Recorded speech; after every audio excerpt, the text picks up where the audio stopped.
Welcome to the Founding Voices podcast, a series of conversations with humans who showed up before there was a map of the Octopus Movement. I'm Perry, the founder of the Octopus Movement, and I believe nonlinear thinking is not just a way of creating possibilities, it's a way of being in the world.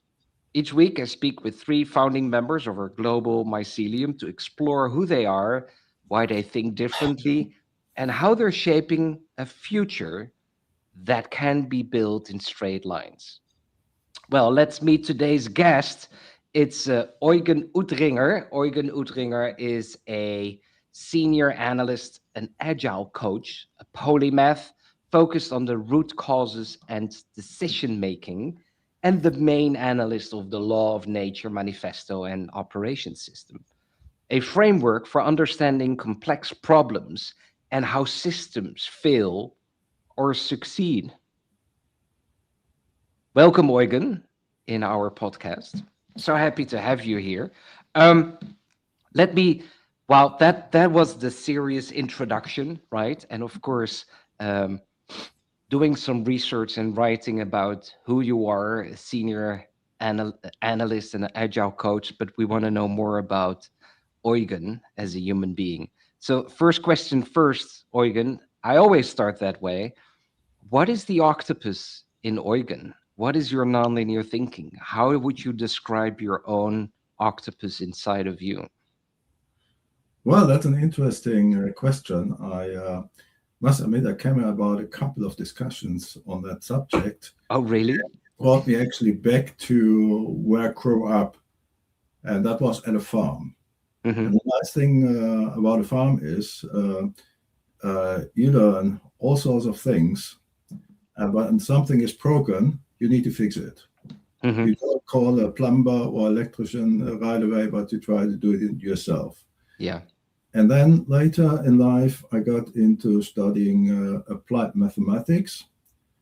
And later I discovered, hey, wait a moment, that's one of the few disciplines where people are trained in finding deep insights independent of discipline. Mm-hmm. And with that, I went to the business. And the first thing I learned there, mathematics is great, except when you cross a certain tipping point and you can't define the data clearly, the costs to create the data are too high, then you need to switch to patterns. That was part of the culture at the time, also with other mathematicians. And the nice thing was, when combining the two things, that was very powerful. We found solutions others just didn't find. And later on, I got in a position between the headquarters in the US and the locations were data centers over here in Europe. And my job was to connect those on technical matters. And it worked really good until the best practices came. And then everything had to be done differently. So in the past, we used patterns were not welcome anymore. Instead, mathematics, numbers, dollars in particular, were used. And in this position, I couldn't do my job anymore. And together with a few other colleagues, we asked, hey, what can we do about it? And guess what? We applied the old practices, the pattern-based, and had found a solution just in a few hours after having done the research. And it worked amazingly well. We got agile decision-making going again for 30,000 people. But are you saying, Eugen, that this is the result of your upbringing on a farm in Germany? That the real education was that in combining things just to solve whatever needed to be solved. Exactly. All I had to do is, at the end of the day, it was, at the farm I've learned very different things. And all I had to do at the end of the day is, instead of seeking deep insights through data expressed in numbers and done through formulas, I use the same with patterns. Yeah. So there's a huge amount of patterns, but use them to the most damaging, most impactful patterns. And so we could find a solution. And others just did that as well by the time.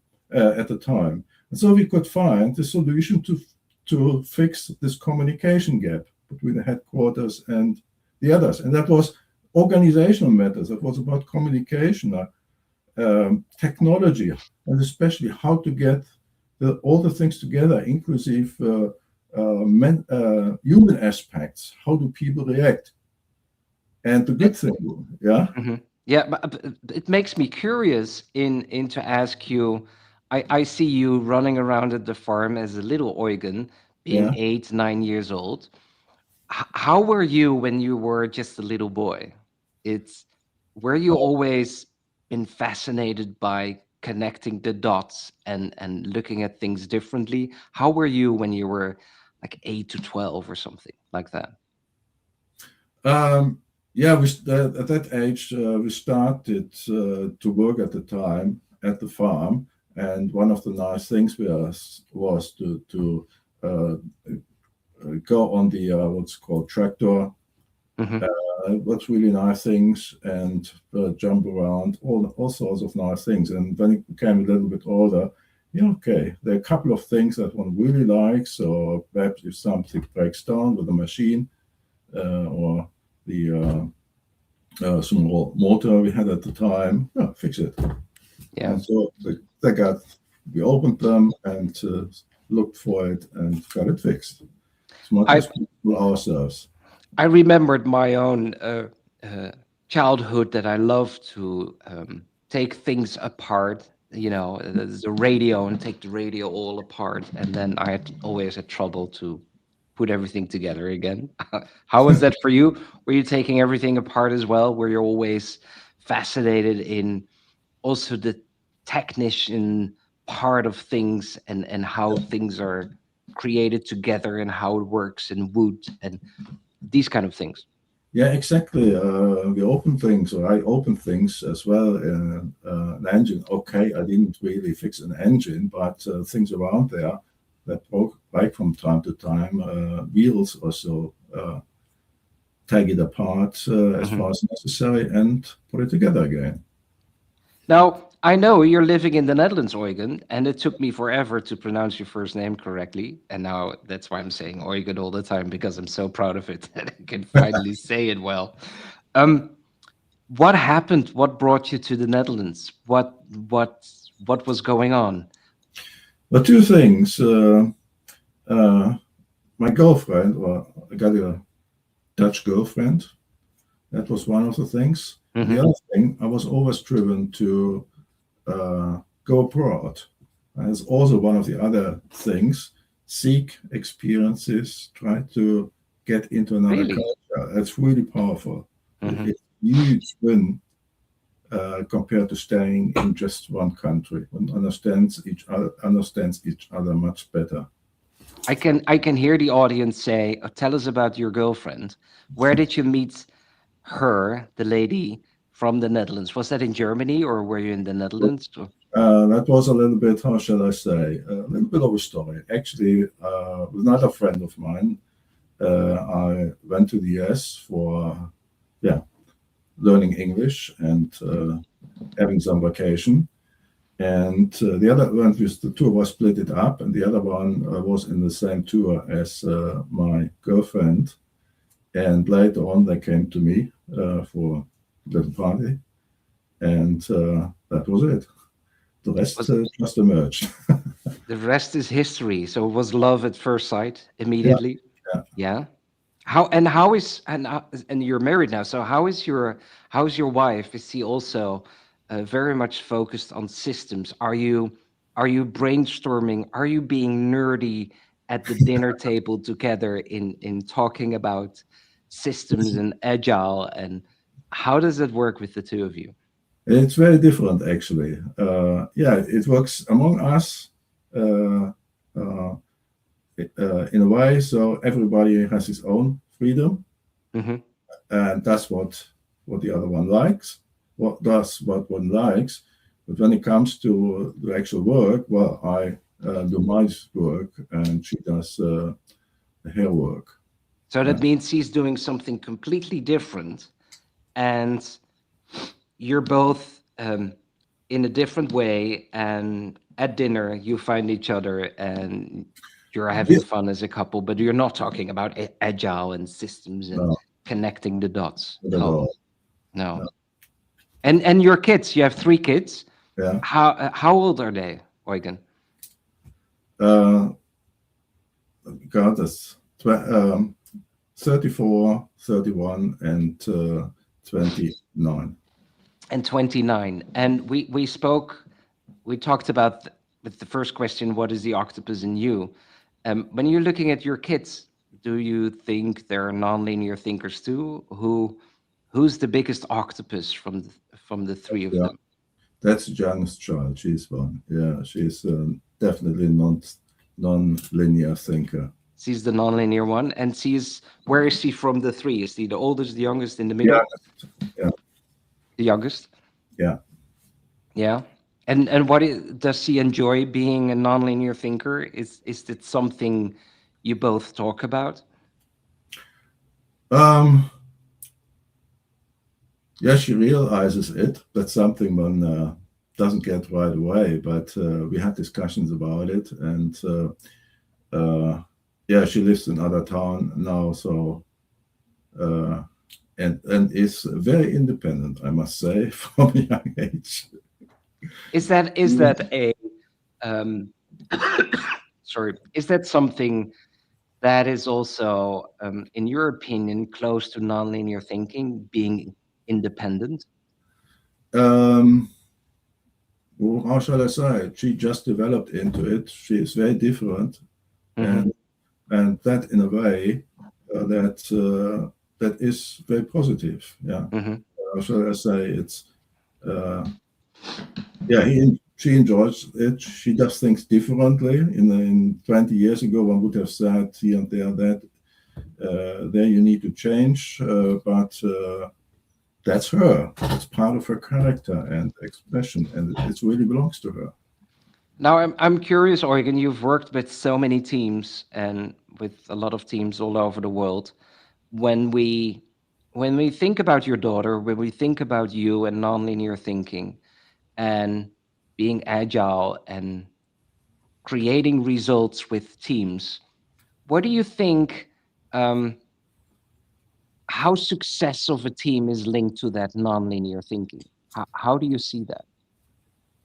How success is, yeah, yeah. You see, I always got into complex challenges. That was Hmm. part of my job all the time, and solving complex challenges requires nonlinear thinking. But at the same time, that's the other experience. If we continue to use the linear thinking where it still works, and that's in environment, usually the case, both exist next to each other. And the big experience I personally had in my old work environment is when we combine the two, it gets really powerful. Yeah, but it's very simple. We only have to ask for the situation at hand. What practice work? What type of practice works for this particular situation? Is it the exact one? That's why mathematics, for example, still works.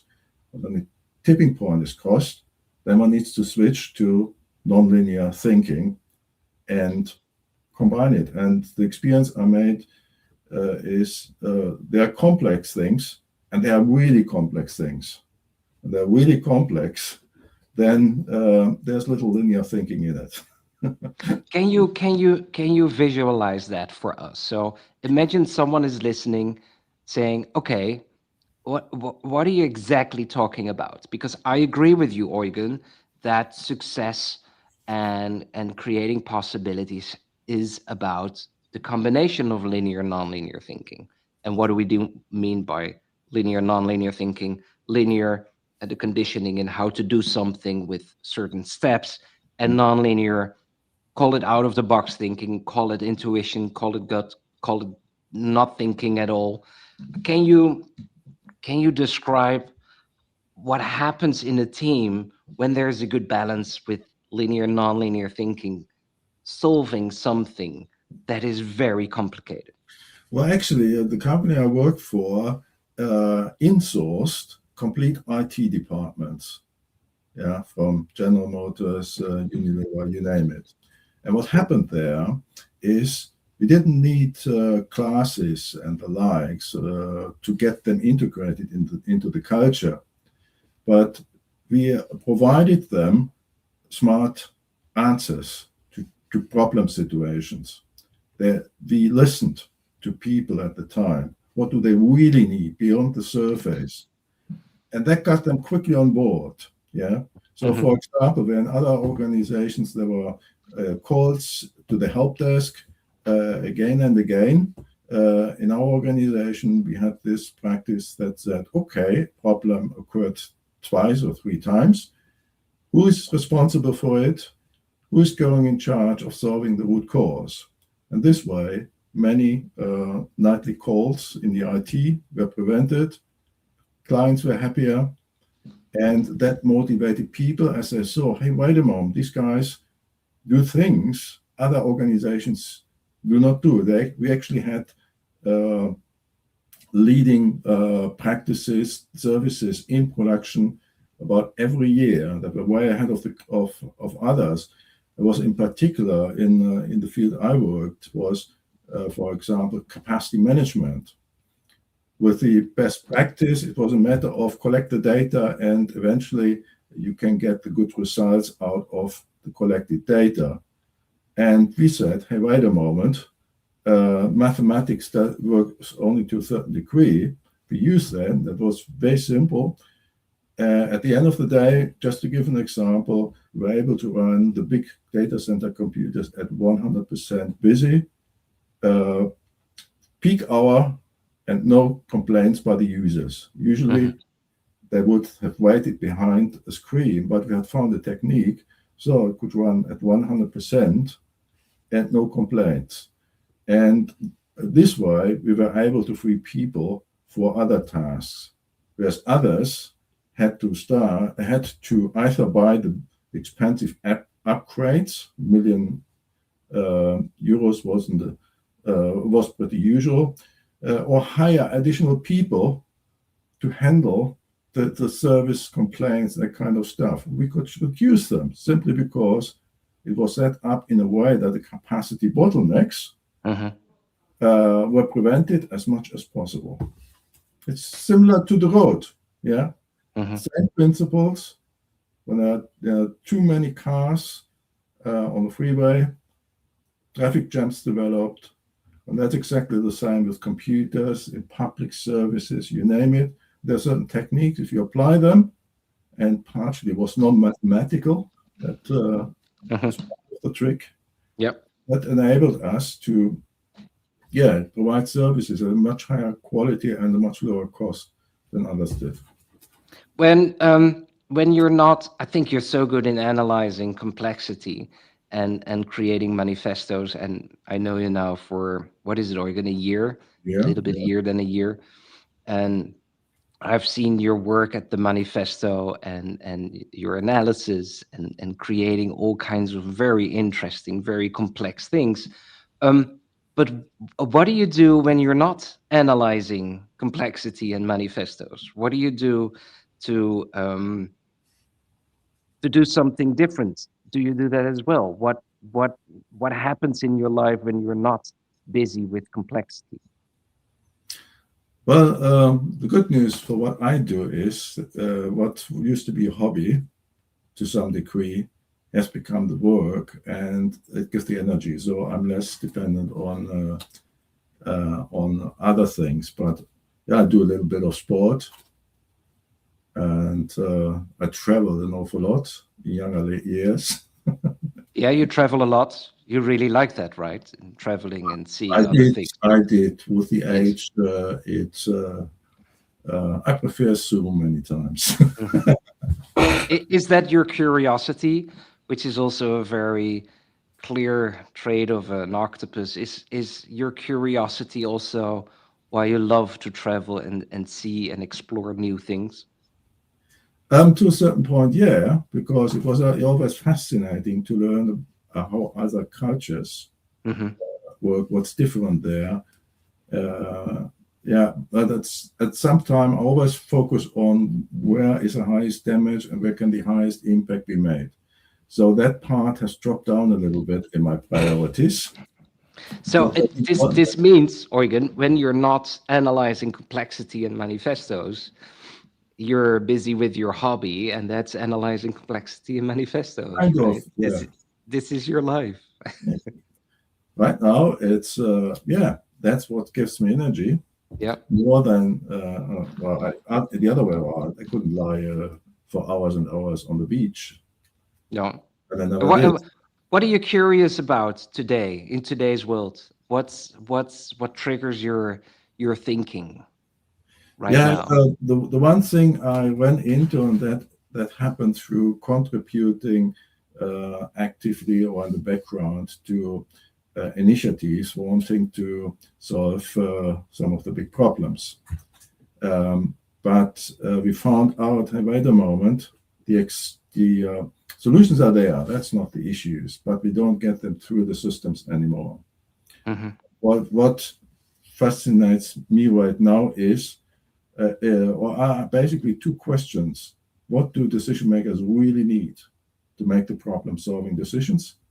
And what do initiative owners really need to get their initiatives through the systems? And that has become a fascinating journey. And just very recently, we closed in on one of the missing pieces to open doors. And again, that was a fascinating journey as we struggled about it. It has everything to do with communication, psychology, and that kind of stuff. And the deeper one gets in it, and when the pieces come together, like this Octopus movement, where we have all sorts of different, how shall I say, things coming from different perspectives and moving towards a certain direction. That's exactly what happened here as well. So we're closing in now very much on the core knowledge to open, or the core knowledge needed to make the problem-solving decisions and getting initiatives through the system.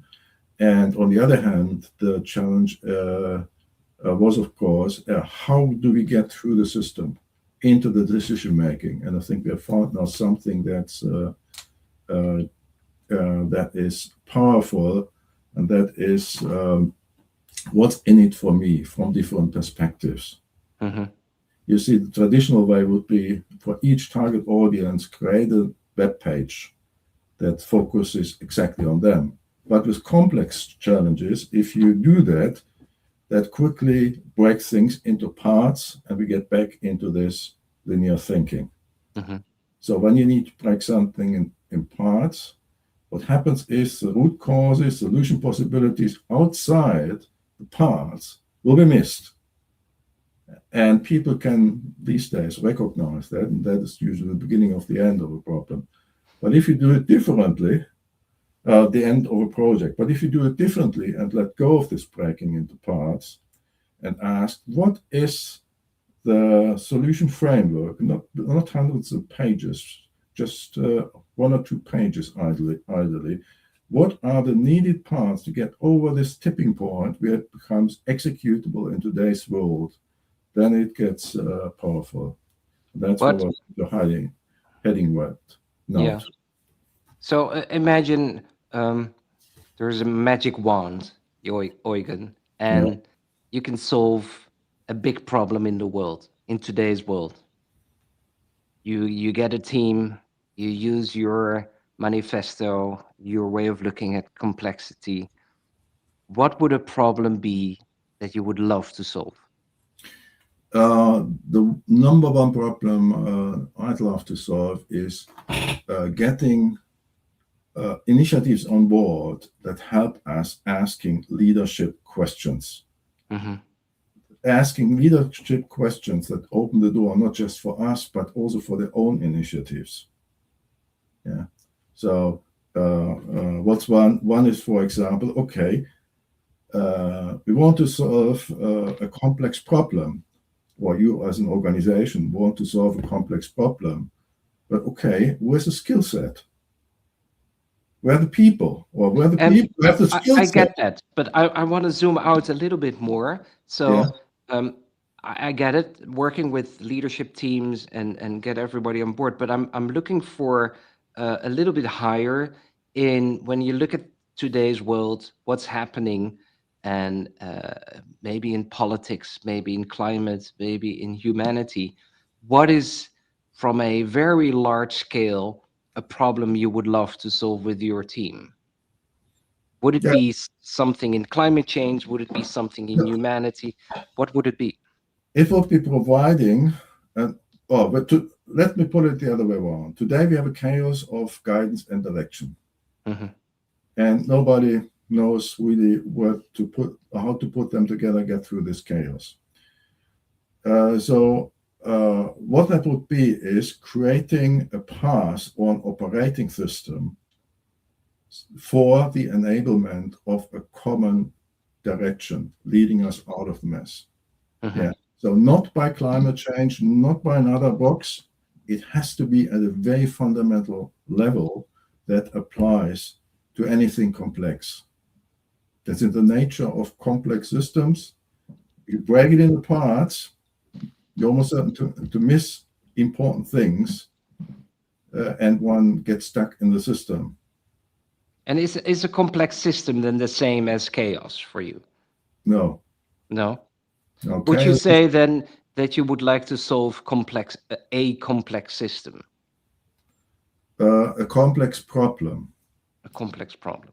Yeah, that is somewhere in a system. It's typically at a system level. Yeah. Okay. Final question. You see how fast it goes? 30 minutes. Eugen, I already said before we begin, like this is going to be so fast. Um, what kind of message or invitation would you like to leave to all the nonlinear thinkers listening right now, who recognize themselves in you, who recognizes how it works to see a bigger picture and to connect the dots where you're thinking, I could see this. Why can't you see this? What is what is a message or an invitation you would like to give them? Oh, uh, why accept the current situation as it is Hmm. when there's a possibility to solve a problem you may face, a serious problem, and possibly become a next generation leader by demonstrating that it is possible to solve many, many complex problems we think are not too difficult to solve. Do you think the next generation leaders will be different in how they approach complexity and problems? Absolutely. Yeah. Um, but let's put it that way. We need the expertise. It's a matter of letting go what doesn't work, keep what works, and then we learn. It's not new, much of this. We learn how solutions to highly complex problems can be found. Final, most important question when someone is listening and thinking, I need to talk to Eugen. We need to discuss this. Where can people find you? Simply search for Law of Nature Manifesto, and you should get to our webpage. And there is the information and contact information, or search for my name on LinkedIn. It's a pretty unique one, so it's easy to find me there. The Law of Nature website, I will put that underneath the video here on YouTube as well. So there will be a clickable link in the description to your website. Um, Thank you so much. Thank you for being here, Eugen. This is not just in this podcast, but also in the movement as a founding member. If you're listening out there and feel a spark, follow it. Nonlinear thinking is not a strategy, it's a kind of love, and it grows where we share it. Thank you so much for being here. Thank you for listening. And we have, before we close, we have Gord saying something nice to us. Um, I hope a lot of people will go to your website, Eugen, and connect with you. So you have lots and lots of interesting conversations with all these brilliant humans that are there in the world. connecting the dots together with you. Thank you for being here. Thank you for this opportunity, Perry. Thank you. Thank you, Eugen.